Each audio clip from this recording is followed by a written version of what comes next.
уважаемый Саид Мурод, хочу вас попросить, чтобы вы рассказали нам о франчайзинговом бизнесе. Я ержан из Казахстана, я не знаю, какой бизнес открыть. Что я люблю? Люблю детей, и дети меня любят.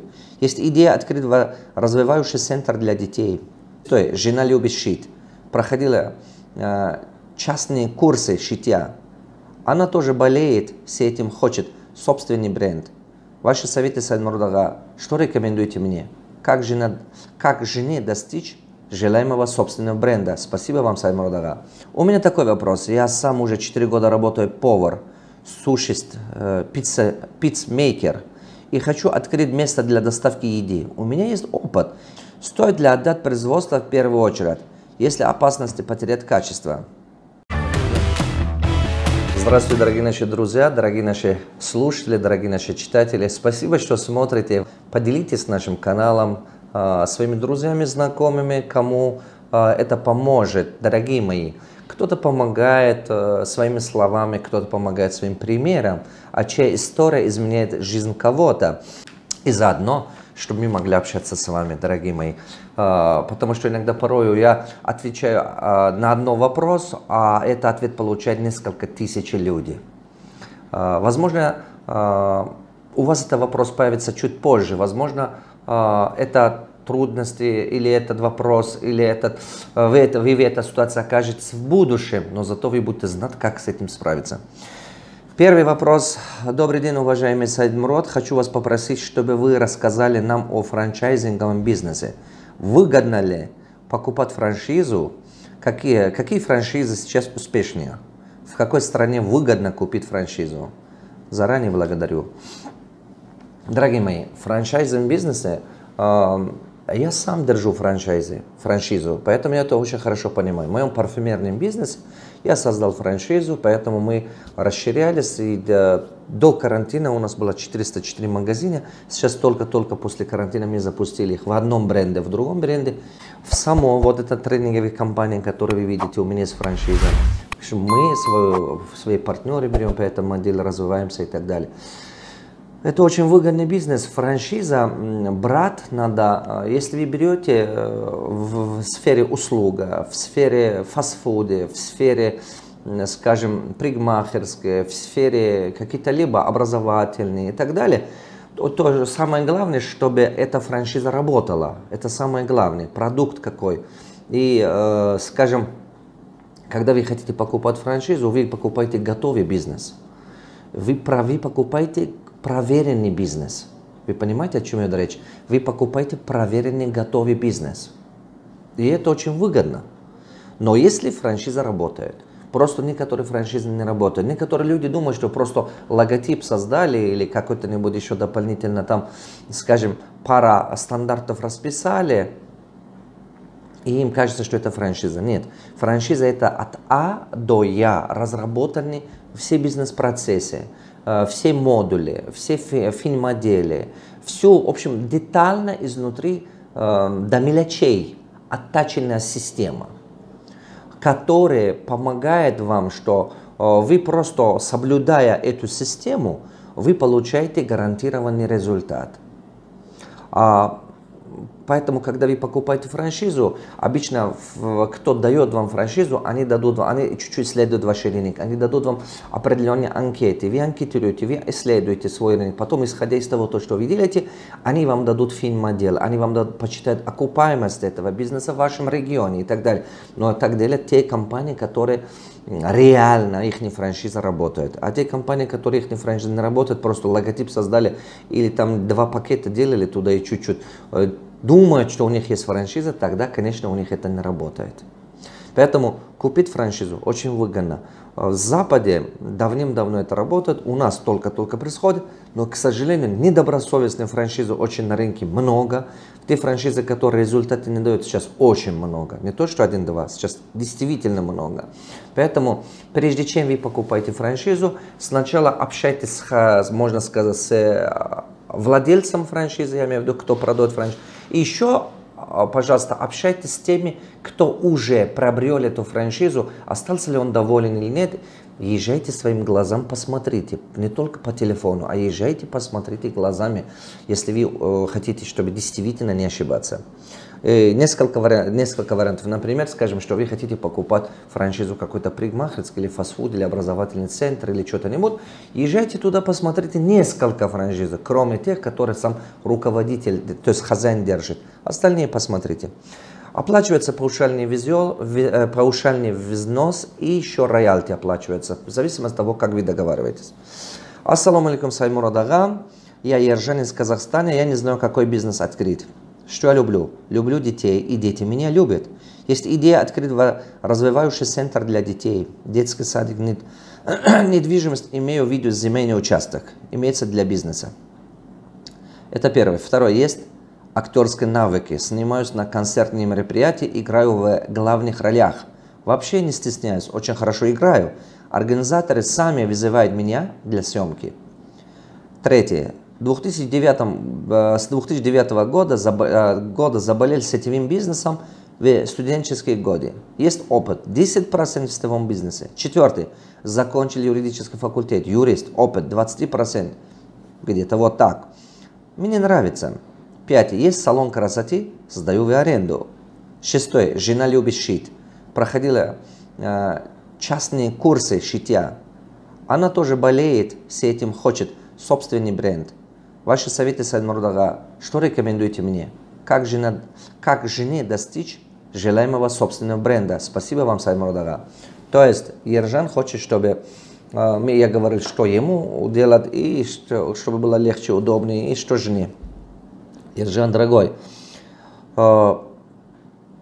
видите, несколько разных направлений вы уже попробовали заниматься и так далее, и так далее. Обычно это типичное, обычное мышление нашего массового народа, что мы попробуем себе там, попробуем там, попробуем там, попробуем там, до тех пор, пока где-то у нас хорошо получается, пока мы ищем себя и так далее, это всегда так. Но я вам скажу так, до 30 лет так можно, но я бы не рекомендовал после 30 так делать, потому что годы уйдут. Поэтому вы говорите, что вы любите детей, и вы говорите, что вы любите съемка, как актерах и так далее, и так далее. Но если вы реально, посмотрите, если вы любите детей, делайте бизнес вокруг этого. Образовательный центр, частный садик, частная школа и так далее, что-то. И там как раз и ваше выступление пригодится, и ваше все опыт пригодится, и ваше умение как сетевой маркет там тоже пригодится, чтобы помочь, вдохновлять, мотивировать этих детей. Вот, если вы любите, делайте вот этого. Потому что надо делать то, от что ты не устаешь. Я так понял из того, что вы написали, что одно из того, что вы не устаете, именно это. На самом деле, из тех направлений, которые вы здесь озвучивали, то есть написали, вы можете любой из них развивать при желании. Куда вы будете тратить свое время, энергию, там вы будете развиваться. Но желательно я вам рекомендую вокруг детей. Почему? Потому что дети больше становятся с каждым днем, во-первых. Во-вторых, образование это трендовый бизнес на данный момент. Он будет еще расти, будет еще актуальнее и так далее. Вот, жену, как стать брендом? Брендом стать, это очень дорого обойдется ей. Ей надо сначала просто шить все то, что люди хотят. Ей надо просто вначале шить то, что людям нравится. И немножко деньги накопить, а потом начинать постепенно шить и создавать свой модель и продвигать его. Просто брендом стать, это просто одна мечта, говорит просто бренд. На самом деле надо, чтобы у него стиль был особенный, можно сказать, его индивидуальный стиль должно быть, дизайн, стиль и так далее. И к тому же мощный маркетинг. Очень надо много продвигать. Хорошо, что сейчас интернет есть, по интернету можно хорошо продвигаться. Так что скажите свою жену, что сначала пусть поработает еще то, что людям нравится, немножко накопит деньги, и по чуть-чуть себе по соцсети и так далее начинать свой модель раскручивать, чтобы со временем на слуху была ее модель, и люди видели, знали то, что она делает, и чтобы у нее свой бренд формировался. Что такое бренд? Бренд – это гарантия качества. Если она хочет стать брендом, она должна гарантировать качество. И если надо будет иногда возвращать товар, иногда там, не знаю, заменить товар и так далее. Бренд это гарантия. Она, если готова на это, пусть идут. Ассаламу алейкум, наставник. Пишу вам свои вопросы с надеждой, что у вас будет время и ответите. У меня такой вопрос. Я сам уже 4 года работаю повар. сушист, пиццмейкер, и хочу открыть место для доставки еды. У меня есть опыт. И есть инвестор, который сказал, поможет мне на этом. После чтения ваших книг, слушания ваших тренингов и рубрики, я сильно хочу открыть свое место. Брату предлагаю, говорит, подожди еще. Девушке говорю, свои мысли тоже говорит, подожди еще год или два. Изучай, собери деньги. Как бы ни быть. Так как я сам гражданин Таджикистана, из города Гисара, инвестор, он из Дагестана. Знакомый, брат мой, спасибо большое. Скажите мне, что делать? Подождать год, читать книги ваши и смотреть ваши тренинги или действовать? Дорогой мой, если ты хорошо уже умеешь делать суши и ты хороший повар, это одно параметры. Видишь, если ты открываешь свое место и так далее, очень важно, чтобы ты понимал продажу. Ты сейчас производство узнаешь, то есть это ты знаешь кухни, но продажа, администрирование, это часть и продажа, это еще очень важная часть этого бизнеса. Каждый повар бизнесменом стать не могут, бачам, точно так же, как каждый врач не могут держать клинику. Но тебе делать бизнес в этой сфере, это самое правильное будет, нежели пойти, например, торговлей одеждой заниматься или чем-то другим. Поэтому ты должен найти еще одного такого человека, как ты сам, который имеет опыт администрирования именно в области кафе и фастфудах. Найди такого человека, с ним вдвоем откройте, тогда у тебя дело хорошо пойдет. Или у тебя нужно побольше денег, когда тебе инвестор твой инвестирует, у тебя ты первым делом, что должен делать, найми хорошего администратора, который в ресторанном бизнесе имеет большой опыт. И тогда ты отвечаешь за вкус, за кухню и так далее, и так далее. Он отвечает за маркетинг, за продвижение, на администрирование внутри ресторана или кафе, или то, что вы суши-бар, который вы хотите открыть. Поэтому вот это, когда ты сделаешь, дело у тебя очень хорошо пойдет. Но ты стань лучшим. Работай над собой, работай над тем, чтобы ты стал один из лучших поваров, именно суши-пиццмейкером. Хорошо? Ты работай над этим, пожалуйста. Сушист и пиццмейкером. Тогда вы можете спокойно открывать какую-то кафешку или так далее. Дела очень хорошо пойдет. Меня зовут Максат, я из Астаны. Занимаюсь предпринимательством. Хотел свою производственную часть и отдел продажи.